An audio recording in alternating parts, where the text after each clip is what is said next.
Hello everyone, আসসালামু আলাইকুম।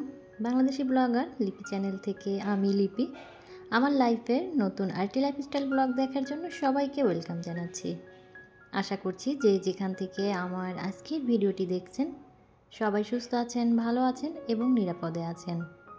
আলহামদুলিল্লাহ, আল্লাহর রহমতে আমিও আমার পরিবারের সবাইকে নিয়ে ভালো আছি। মঙ্গলবার দিন ঠিক দুপুর 12টা থেকে ভিডিওটা স্টার্ট করছি। মঙ্গলবার দিন 25 তারিখ আমার মেয়ের পরীক্ষা ছিল। সিটি পরীক্ষা শুরু হয়ে গিয়েছে ওর 25 তারিখে। তো এই কারণে সকালবেলা উঠে আমি ওকে স্কুলে নিয়ে গিয়েছি। 9টা থেকে ওর পরীক্ষা ছিল। তো পরীক্ষা শেষ হয়ে যাওয়ার পরে আমি ওকে কোচিং ক্লাস করিয়ে তারপরে বাসায় নিয়ে আসছি। আর যেহেতু মঙ্গলবার ছিল, আলিপার পাপা বাসায় ছিল, এই কারণে রান্নাবান্না বা নাস্তা বানানোর কোনো ঝামেলায় আমি যাই নাই। ঘুম থেকে উঠে শুধু একটা ডিম সিদ্ধ করে মেয়েকে খাইয়ে আমি স্কুলে নিয়ে গিয়েছি ওকে। স্কুল থেকে আসার পথে আমি নাস্তা কিনে নিয়ে আসছি, পরোটা আর ডাল ভাজি। তো সবাই সবার মতো করে নাস্তাটা খেয়ে নিয়েছে। সবাই বলতে আমরা কিন্তু ঘরে এখন 4 জন সদস্য, কারণ আমি কিন্তু প্রায় ভিডিওতেই বলি যে আমার ভাইস্তা আমার সাথেই থাকছে এখন। তো ওরা ডাল ভাজি দিয়ে পরোটা খেয়ে নিয়েছে, আর ওইদিকে আমি চা করে নিয়েছি। আমি তো বাইরের ডাল ভাজি খেতে পারি না, আর দুধ চা দিয়ে পরোটা খেতে আমার ভীষণ ভালো লাগে। এটা তো আমি সবসময় বলি। আমার অনেক প্রিয় আপুরা কিন্তু আছেন, তাদেরকেও আমি দেখি দুধ চা দিয়ে পরোটা চুবিয়ে চুবিয়ে খায়। তো এদিকে আমার মেয়েও নাস্তাটা করে নিয়েছে। নাস্তা করে ও ঔষধ খেয়েছে। ওর একটু আসলে প্রবলেম হচ্ছে, পেটের প্রবলেম। তো সেই কারণে ওষুধটা খেয়ে এখন ও চা খাচ্ছে। আর এদিকে আমি টেবিলটা গুছিয়ে নিচ্ছি। টেবিলটা গুছিয়ে এরপরে আমি একবারে চলে যাব রান্নায়। আর আমি আগের দিন রাতেই সব কাজ গুছিয়ে রেখেছিলাম, যেহেতু মেয়ের পরীক্ষা। আর মেয়ের পরীক্ষার সময় আমি সংসারে একটু কম সময় দিই, আমার মেয়েকে একটু বেশি সময় দিই। তো এরপরে নাস্তা করে মেয়ের বাবার কাছে চলে গিয়েছে। আর তার পাপা যেদিন বাসায় থাকে সেদিন তো আর আমাকে তার প্রয়োজন হয় না। আমি কিন্তু চলে এসেছি রান্না করার জন্য। আর আজকে আমি পুঁইশাক রান্না করব চিংড়ি মাছ আর আলু দিয়ে। আজকে একদমই নিরামিষ খাবার, আজকে কোনো মাছ মাংস রান্না করব না। তো ভিডিওর এই পর্যায়ে এসে বরাবরের মতো ছোট্ট সেই রিকোয়েস্টটা আপনাদের করে নিচ্ছি। যারা আজকেই প্রথম আমার ভিডিও দেখছেন বা আগে থেকেই দেখেন কিন্তু কোনো কারণে হয়তো আমার চ্যানেলটি এখনও আপনারা সাবস্ক্রাইব করেননি, আজকের ভিডিওর কথা এবং কাজ কোথাও কোনো অংশ যদি আপনাদের এতটুকু ভালো লেগে যায়, আর ভালোবেসে ভালো লাগা থেকে যদি প্রতিনিয়ত আমার এই সাদামাটা লাইফস্টাইল ব্লগগুলো যদি আপনারা দেখতে চান, তাহলেই আমার চ্যানেলটি সাবস্ক্রাইব করে আমার সাথে থেকে যেতে পারেন চাইলে। আর সাবস্ক্রিপশনের পরে অবশ্যই অল অপশনটি অন করে রাখবেন। অল অপশনটি অন করা থাকলে আমি ভিডিও দেওয়ার সাথে সাথে আপনার কাছে নোটিফিকেশন পৌঁছে যাবে, আর আপনি আপনার সময় সুযোগ বুঝে আমার ভিডিওটি দেখে নিতে পারবেন।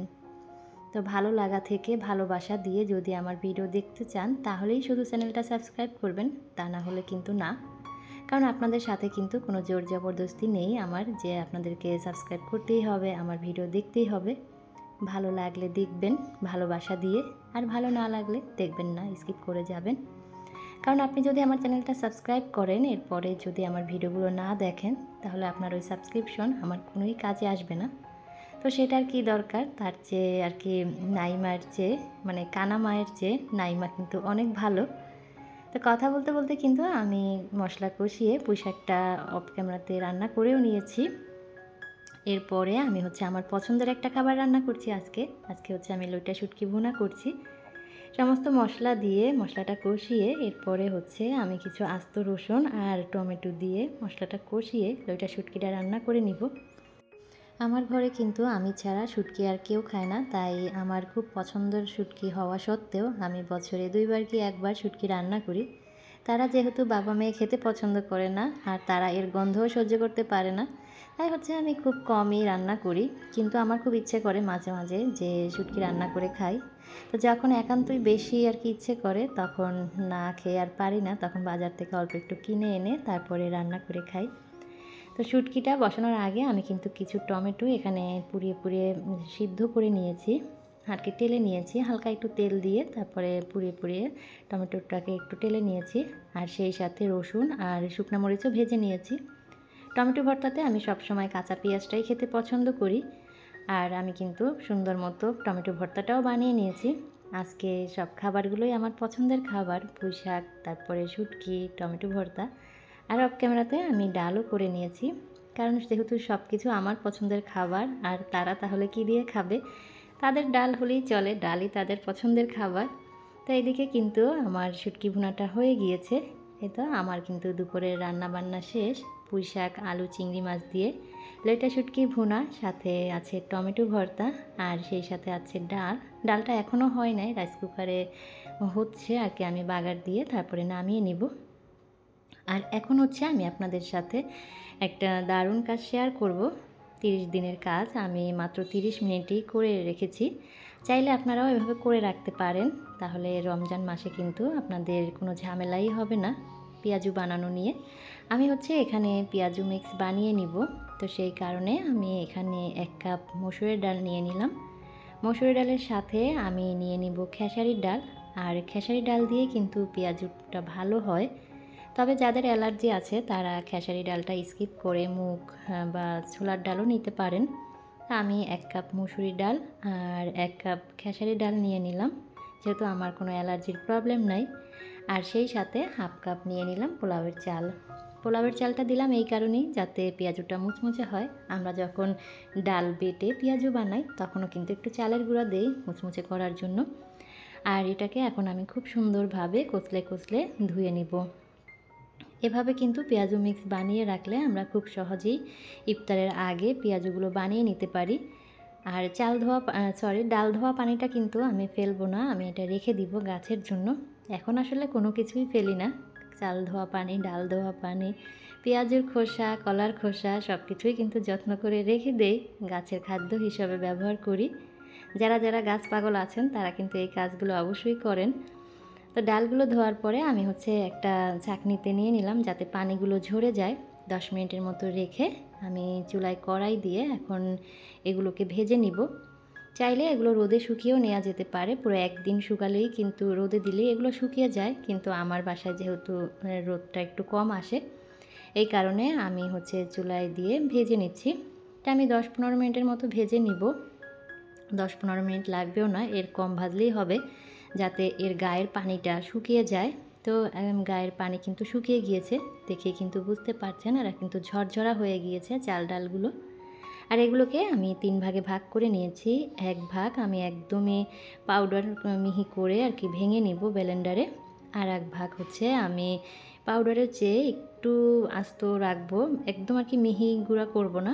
আর 1 ভাগ আমি ভাঙবো কম, আস্তই রাখবো বেশি, কারণ আমরা যখন পাটায় ডাল বাটি বা ব্লেন্ডারের ডালটা ব্লেন্ড করি তখন কিন্তু একটু আস্ত আস্ত রাখি, এতে করে কিন্তু পেঁয়াজগুলো মুচমুচে হয়।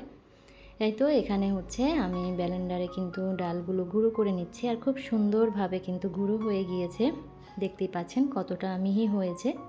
আর এইভাবেই হচ্ছে এক এক করে আমি সবগুলো গুঁড়ো করে নিব।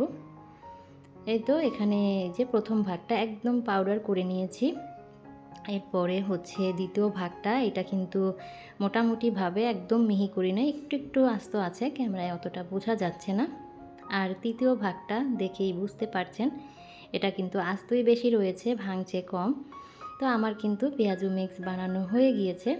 এখন বড় একটা পাত্রে নিয়ে আমি খুব সুন্দরভাবে এগুলোকে মিক্সড করে নিব। আর যখন পেঁয়াজু বানাবো তার 1 ঘন্টা আগে পরিমাণ মতো এখান থেকে মিক্স নিয়ে তারপরে হচ্ছে ঠান্ডা পানি দিয়ে 1 ঘন্টা ভিজিয়ে রাখলেই কিন্তু এটা দ্বিগুণ হয়ে যাবে। এরপর পেঁয়াজু বানাতে যা যা প্রয়োজন উপকরণ সেগুলো দিয়ে পেঁয়াজগুলো ভেজে কিন্তু নেওয়া যাবে। তো রমজান মাসে কিন্তু এই কাজটা আগেই করে রাখলে ইফতারের সময় অত বেশি ঝামেলা হবে না, একদম ডাল বাটাবাটি বা ব্লেন্ডার করার ঝামেলা ছাড়াই আমরা খুব সহজেই পেঁয়াজুটা বানিয়ে নিতে পারবো। তো দেখতেই পেলেন কত সহজে আমি 30 দিনের কাজ 30 মিনিটে করে নিলাম। চাইলে কিন্তু আপনারাও এই মিক্সটা করে রাখতে পারেন। এটা কিন্তু নর্মালি মানে বাহিরেই 2 মাস পর্যন্ত সংরক্ষণ করা যাবে। চাইলে আপনারাও এভাবে পেঁয়াজু মিক্স বানিয়ে সংরক্ষণ করতে পারেন। তো আজ এই পর্যন্ত, সবাই সুস্থ থাকবেন, ভালো থাকবেন, আল্লাহ হাফেজ, আসসালামু আলাইকুম।